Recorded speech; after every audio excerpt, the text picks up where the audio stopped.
Hey everyone, welcome back, and this is my review of Galilei Donna,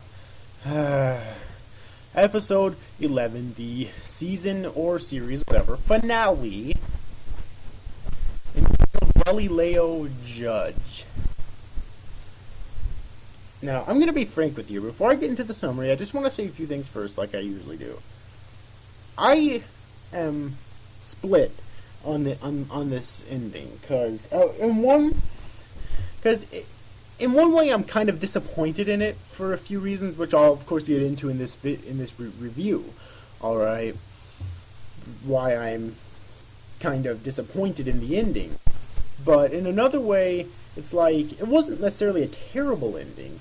There's just things it's not. It's a similar case with like Beyond the Boundary, where it was a terrible ending. It wasn't a terrible ending. It was just kind of disappointing in some regards. Although I did like the Beyond the Boundary ending more than this ending. All right, but I'll get in later on exactly why I thought it was kind of disappointing. But it wasn't a terrible ending. Like, I don't feel like, similar with Beyond the Boundary, I don't feel like me watching the rest of the series up to this point. The previous 11 episodes and the previous 10 episodes and the 11th episode up to the end there was pointless. And I didn't feel like I wasted my time at all. Alright, so it was still good, but it just left me wanting more, basically. Alright, but anyways though, let's stop talking about that for the time being, and let's get right on with the summary of this episode, because the last episode of the series has finally come to an end, and yeah. So, sisters are brought back to Sunkani in preparation for their trial. The lawyer, frail old man, gives the sisters the sketches and the pendant, claiming that some woman found them. At the trial, the Adney Moon presents their case for convicting the sisters for their crimes of hiding the Galileo Tesoro, building weapons of mass destruction. Okay, yeah. Here's one thing: weapons of mass destruction. A fucking rocket launcher is not a weapon of mass destruction. A nuclear bomb is a weapon of mass destruction. A fucking rocket launcher, or whatever they said, is not a weapon of mass destruction. It's a weapon of destruction. Every weapon can cause destruction, but it's not a weapon of mass destruction. I am sorry, but it's not. Okay? So that kind of felt off-putting to me. It's like, weapons of mass destruction. Bullshit. And causing large-scale damage. Okay, they did do that. Hazuki counters with evidence that Adney Moon was secretly building weapons themselves, but the evidence is dismissed after Adney Moon argues that it has no relevance to the case. Adney Moon brings in their final witness, Sylvia, basically the mother if you don't remember, who condemns the sisters and blames herself for being a poor mother. Basically, she was pretending. Starts agreeing with the case with whatnot, but later on she reveals that she was just pretending to have amnesia. Alright, so then she starts siding with the sisters and whatnot, and she basically helps them get out of there safe and sound, in essence. Alright, however, Gisho shows up, and Sylvia presents damning evidence against Adney Moon to the judge, telling everybody that she faked her amnesia to learn Adney Moon's secrets. Adney Moon is convicted, and the CEO, Francesco, is shot by Roberto, which Roberto is arrested after that, apparently. Hozuki examines the sketches and learns how to produce the Galileo Tesoro from them.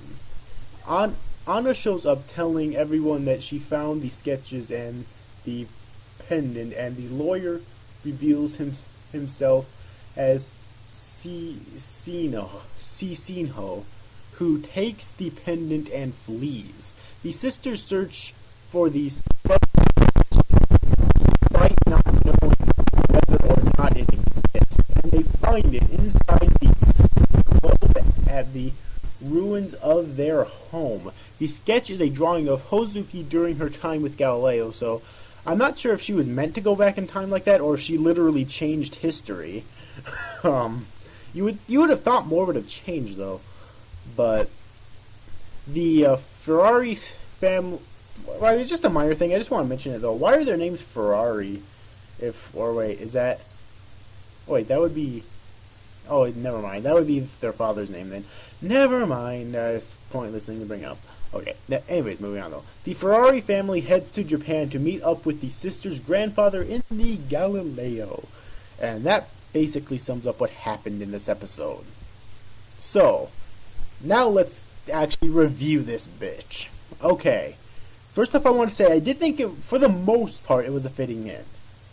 At least to the season. I'm not sure if they're going to make more. If they are, this is another one of those anime where if they make more, I'll definitely watch it. Okay? Like, I'll definitely watch it if they make more. But if they don't, I'll be fine. I'm going to beg for more. Alright, if they don't end up making more, then fine. But here's what I liked about this episode in general, right? The animation, obviously, and the music, obviously, the pacing, obviously, the characters, obviously, and the character development, obviously. All of that I felt was great, for the most part. Now let's talk about what I didn't like about this finale, alright? Roberto. I said it before and I said it again. If they didn't explain what his true intentions were explicitly, he would turn out to be a very weak villain. And guess what? He turned out to be a very weak villain. We did learn that the other guy who he ended up shooting, I forget his name, was actually Roberto's father, apparently, because when Roberto shot him, he ended up hugging him as he fell to the ground and saying like something along the lines of, "I love you, father," or "I love you, papa," or something like that. So that was kind of interesting. But Roberto is a rather weak villain, and I thought that several episodes ago he could have turned out to be a great villain if he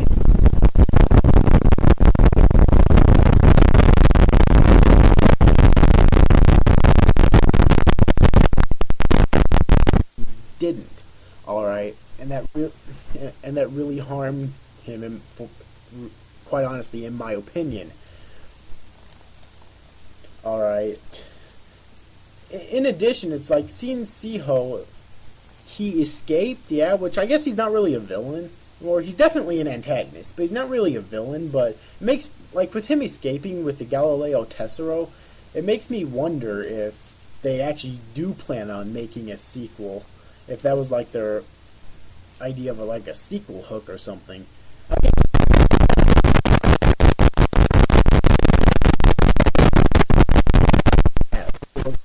Endings, which could really go either way, you know.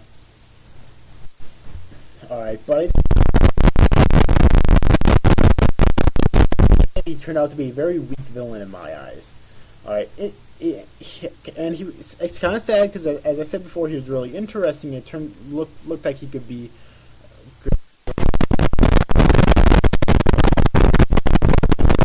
match up. Alright. And it was kind of funny because when he initially shot his father, this is really pulling the shit out of me. I can't find it. God, wait, is it? No. Oh my god. But anyways, when he shot his father, I figured he'd find a way to escape, and maybe that would be the sequel hook. I thought that would be really awesome. Like, shot his father or something. I thought that would have been really cool, but unfortunately, Francesco. That would have been a really cool sequel hook, but unfortunately, it didn't turn out that way. Kind of disappointed in that Roberto basically just gave up in the end. Well, I mean, what kind of a villain just gives up like that without much of a fight at all? Quite honestly, I want to know what kind of a fucking villain does that.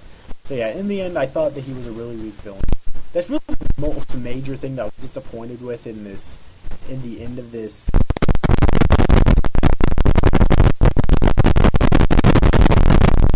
No, but overall, this season finale was decent. The episode itself was really good.